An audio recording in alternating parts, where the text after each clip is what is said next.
So, hello people, welcome to the channel CTV, and in this video we are doing the forex questions. ठीक है, forex questions of particular topic. That topic is currency investment decisions. ठीक है, तो इस particular investment decisions के topic पे around 5 question हैं. वो 5 क्वेश्चन को हम ओवर करते हैं. ये पर्टिकुलर नोट्स है, ठीक है, और ये पर्टिकुलर क्वेश्चन की बुक है. ठीक है, हम क्या करेंगे, हम क्वेश्चन तो करेंगे सॉल्व. हम ये देखेंगे कि क्या नोट्स की हेल्प से, क्या नोट्स में क्या उतना रिलेवेंट कंटेंट है जिसके थ्रू हम ये क्वेश्चन को कर सके. ठीक है, क्योंकि एट द एंड आप क्वेश्चंस तो कम ही करोगे, आपको नोट्स ही ज़्यादा पढ़ने पड़ेंगे. ठीक है, एग्ज़ाम डेज में.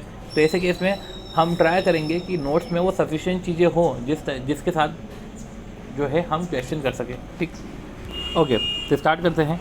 तो MK लिमिटेड एक इंडियन बेस्ड कंपनी है जिसकी सब्सिडियरी है US एंड UK में. तो आप एक छोटा सा डायग्राम बना लो. तो दो सब्सिडियरी है UK एंड US में. Forecast of surplus fund from 2 subsidiaries. तो जो दोनों सब्सिडियरीज है इनके पास सरप्लस फंड है. एक के पास तो 12.5 मिलियन है, ठीक है, ये डॉलर्स में ऑब्वियसली, और इधर जो है 6 मिलियन है, और ये पाउंड में. अब following exchange rate information are obtained. ये एक्सचेंज रेट इन्फॉर्मेशन है कि स्पॉट दे के रखा है, ठीक है, और आपको जो है 30 डेज़ का फॉरवर्ड दे के रखा है. ठीक है, और annual boring and deposit rate आपको दे के रखे हैं. मतलब कि एक्सचेंज रेट दे के रखा है, लेने का रेट दे के रखा है, और देने का रेट दे के रखा है. ठीक है, तो एक्सचेंज रेट तो चलो ठीक है, पर लेने देने का रेट जो है आपको तीनों करेंसी में दे के रखा है. रुपी में, डॉलर में, पाउंड में, सब में दे के रखा है. अब इंडियन ऑपरेशंस, अब जो द इंडियन ऑपरेशंस, अब 2 जगह तो सरप्लस था. इंडियन ऑपरेशन तो फोरकास्ट कर रहा है कि उसको तो कैश डेफिसिट है 500 मिलियन का. सही बोलूँ तो it is assume that the rates are based on a year of 360 days. ठीक है, ये मानो कि 360 दिन का ये जो पर्टिकुलर रेट है. अब कैलकुलेट करो the cash balance eight the end of 30 year. आपको क्या करना है कि कैश बैलेंस निकालना है 30 ईयर के बाद, at the end of the period of 30 days, at the end of 30 days period, in rupee. किस में निकालना है? रुपये में निकालना है. फॉर ईच कंपनी, हर कंपनी का निकालना है रुपीज़ में. ठीक है, under each of the following scenario. तो आपको 30 दिन, ठीक है, हर कंपनी का निकालना है, और इन सिनेरियो में, राइट. सिनेरियो 1 क्या है कि ईच कंपनी इन्वेस्ट और finance its own cash balances. क्या लिखा है? ईच कंपनी इन्वेस्ट करती है या फाइनेंस करती है इट्स ओन कैश बैलेंसेस और डेफिशिएंसी. मतलब कि जब कैश बैलेंस रहता है तो इन्वेस्ट करती है, और जब डेफिसिट रहता है तो वही उसको फाइनेंस करती है, तो अपने खुद से ही करती है. और ये जो है इंडिपेंडेंटली अपने लोकल करेंसी में करती है. अगर कम ज़्यादा बढ़ जाए तो हम वहीं से ही बोरो कर लेंगे, ठीक है, और लोकल करेंसी में ही करती है. पहला सिनेरियो. फिर कैश बैलेंसेस. दूसरा सिनेरियो ये है कि ऐसा करो कि कैश बैलेंसेस पूल कर लो इमीडिएटली. ठीक है, तो पहले में यार पूल करना नहीं बोल के रखा है, पहले में ये बोल के रखा है कि जो भी डेफिशिएंसी से आप खुद ही आप उसको मीटअप करो. और एक है कि आप पूल कर लो immediately, and the net balance. अब देखो ये नेट बैलेंस है, वो आप इन्वेस्ट और बोरो कर लो, है ना. ऐसा कर लो. जैसे कि पहला तरीका तो ये हो गया कि जैसे कि US और UK में तो प्रॉपर सरप्लस है ना, तो ऐसा करो कि आप इन्वेस्ट करो, और इंडिया में डेफिसिट है तो आप बोरो कर लो. दूसरा तरीका ये है कि क्या ये हरकत कर रहे हो आप पहले पूल करो इमीडिएटली. ठीक है, पूरा अमाउंट पूल करो, और फिर जो नेट रहेगा फिर नेट डिसाइड कर लेना कि आपको इन्वेस्ट करना है कि बोरो करना है.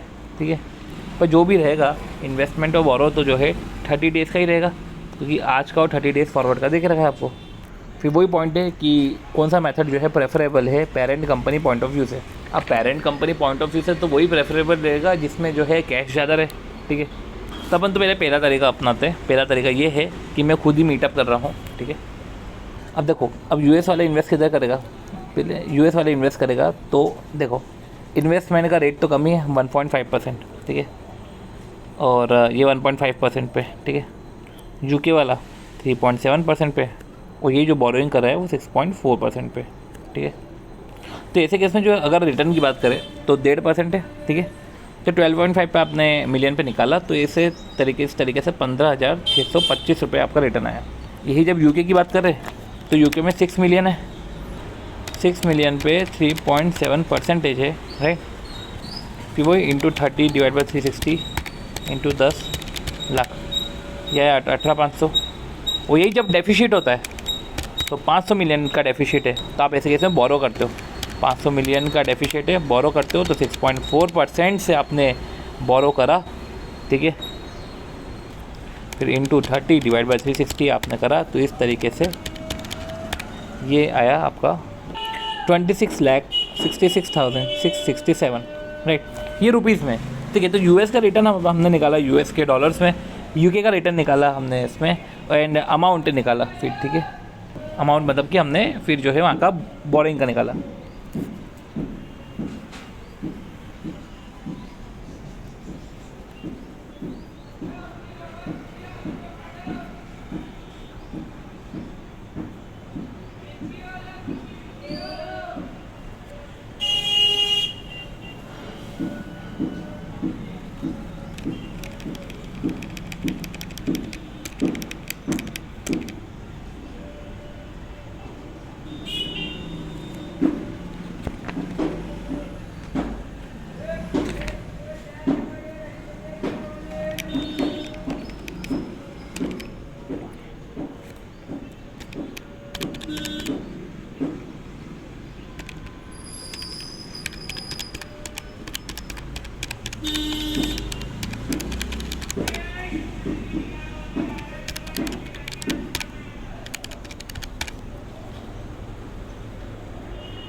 तो आपने तो बोरो करना है 12 से लेटर।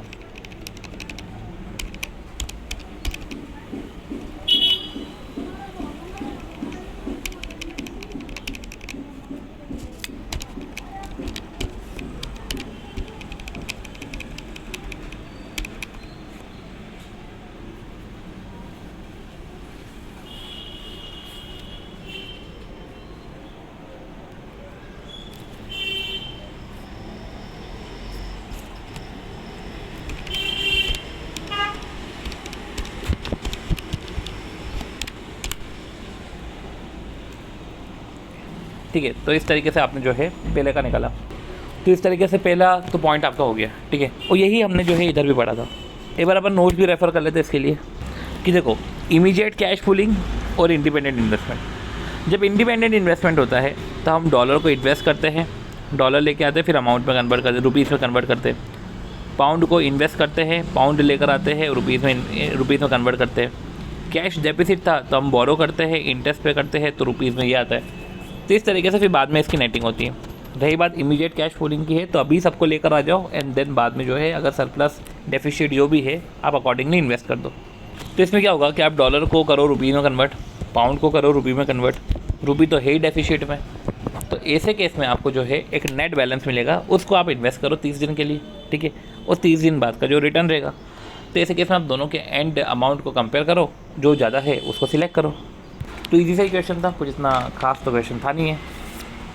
तो ये अपन ने पढ़ा इमीडिएट कैश फ्लोइंग और independent assessment currency investment decision का, ठीक है।